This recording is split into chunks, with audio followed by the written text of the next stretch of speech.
लखनऊ से जहां पर नौकरी के नाम पर ठगी करने के मामले में आपको बता दें कि सचिवालय से जुड़े 15 अफसरों की कुंडली को खंगाला गया है। पुलिस इस कुंडली को खंगालने में जुट गई है। तो दुर्गेश हत्याकांड के बाद ठगी करने वाले गिरोह का नाम सामने आया था। गिरोह का मास्टरमाइंड जो कि सचिवालय का कर्मी निकला था। 4 विभागों के 15 कर्मचारियों की अब पुलिस कुंडली खंगाल रही है। तो सिंचाई, पीडब्ल्यूडी, शिक्षा विभाग और साथ ही सचिवालय के अफसर जो हैं रडार पर हैं। दरअसल नौकरी के नाम पर 100 से ज्यादा युवाओं को ठगा गया है। पद के हिसाब से 3 लाख से लेकर 10 लाख रुपए वसूले जाते हैं। तो ऐसे में जो एक बड़ा गिरोह चल रहा है नौकरी दिलाने के नाम पर, जिस तरह से ठगा जाता है, ऐसे में अब उस पर कुंडली को निकालने के लिए पुलिस जुट गई है, तमाम कार्रवाइयां कर रही है। दरअसल दुर्गेश यादव का जिस तरह से मामला सामने आया था, उसके बाद ये कहीं ना कहीं सामने आता हुआ सचिवालय में जिस तरह से मास्टरमाइंड अजय यादव, जिसने ये पूरा खेल रचा, जो ठगी किया करता था, लोगों से पैसे वसूलता था नौकरी दिलाने के नाम पर।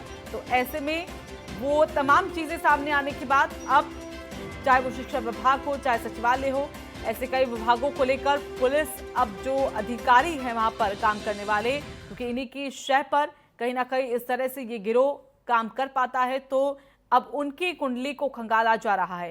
तो आपको बता दें कि पद के हिसाब से पैसे लिए जाते हैं। 3 लाख से लेकर 10 लाख रुपए तक की वसूली इसमें की जाती है। और गगन मिश्रा हमारे साथ फिलहाल हमारे सहयोगी जुड़ गए हैं, सीधा उनका रुख कर लेते हैं। तो गगन, दुर्गेश मामला जब सामने आया था उसके बाद से ही ये आशंका कि कई ऐसे विभाग और भी होंगे जहां पर इस तरह की ठगी चलती होगी, कई ऐसे गिरोह जो वहां पर अंदर खाने कहीं ना कहीं काम करते होंगे। तो कैसे अब पुलिस इन तमाम विभागों को लेकर छानबीन कर रही है? देखिए ऋतु, दुर्गेश हत्याकांड के बाद जो चौंकाने वाले खुलासे हुए थे वो सच में सचिवालय विभाग में एक हड़कंप मचाने वाला मामला था, क्योंकि उनके पास से, दुर्गेश के पास से और दुर्गेश के घर के अंदर से जो दस्तावेज मिले थे वो सभी फर्जी नियुक्ति पत्र थे। उसके बाद जब पुलिस की जांच हुई, उसमें जो मकान मालिक अजय यादव जो गृह विभाग में समीक्षा अधिकारी है वो मास्टरमाइंड निकला। उसके बाद पुलिस ने पूछताछ की, पुलिस ने कागजों को चेक किया, तो ये सामने आया कि जो फर्जी नियुक्ति पत्र बनाए जा रहे थे वो सचिवालय से जो मुख्य कॉपी यानी कि जो ओरिजिनल कॉपी हुआ करती थी उसे सचिवालय के अधिकारी बाहर लेके आते थे, उसकी फोटोकॉपी कराई जाती थी, उसका एक क्लोन तैयार किया जाता था, यानी कि मोहर साइन बिल्कुल हूबहू होता था फर्जी नियुक्ति पत्र में। तो उसके बाद जब पुलिस को ये पता चला कि ये बिल्कुल हूबहू नियुक्ति पत्र जैसा ही तैयार किया जा रहा है, तो शक की सुई सचिवालय कर्मियों पर पड़ी, जो विभागीय कर्मी थे उन पर पड़ी। तो उसके बाद अब जांच लगातार बढ़ रही है।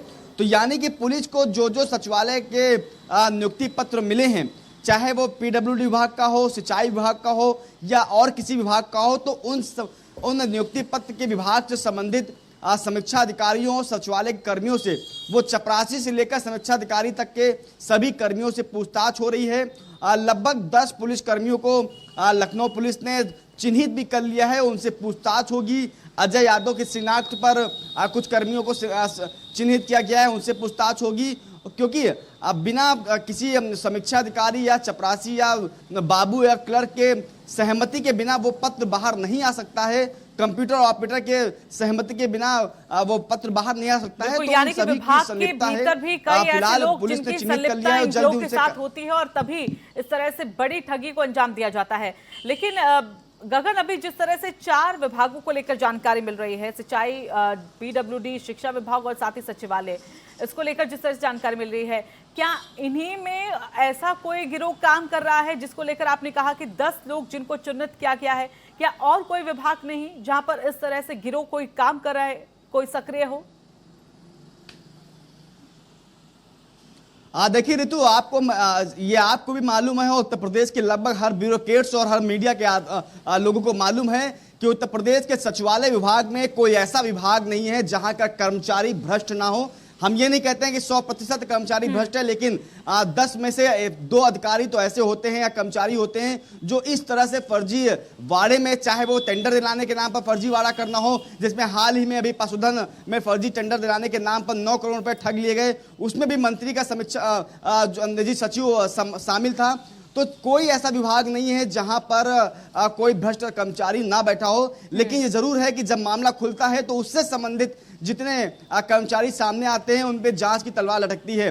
तो फिलहाल जो नियुक्ति पत्र, जो करीब 100 नियुक्ति पत्र दुर्गेश यादव के घर से मिले हैं, वो इन्हीं 4 विभागों के नियुक्ति पत्र हैं, क्योंकि ये नियुक्ति पत्र बिल्कुल ओरिजिनल कॉपी से मिलते जुलते हैं। इसी के चलते पुलिस को ये शक है कि बिना सचिवालय के अंदर से किसी अधिकारी या कर्मचारी की संलिप्तता के वो ओरिजिनल कॉपी बाहर नहीं आ सकती है, क्योंकि अजय यादव सिर्फ अपने विभाग के नियुक्ति पत्र ला सकता था, बाकी नहीं ला सकता था।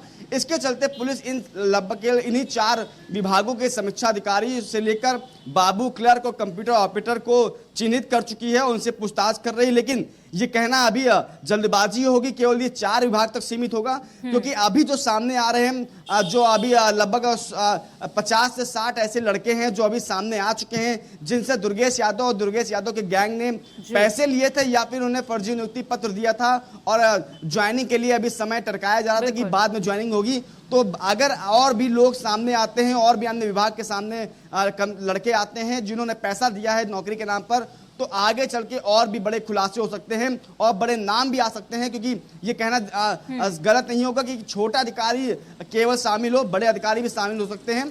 लेकिन फिलहाल अभी इन 4 विभागों के कर्मचारियों को पुलिस ने चिन्हित कर दिया है और जल्दी इनसे पूछताछ होगी। चलिए, बहुत बहुत धन्यवाद आपका गगन, हमारे साथ जुड़ने के लिए।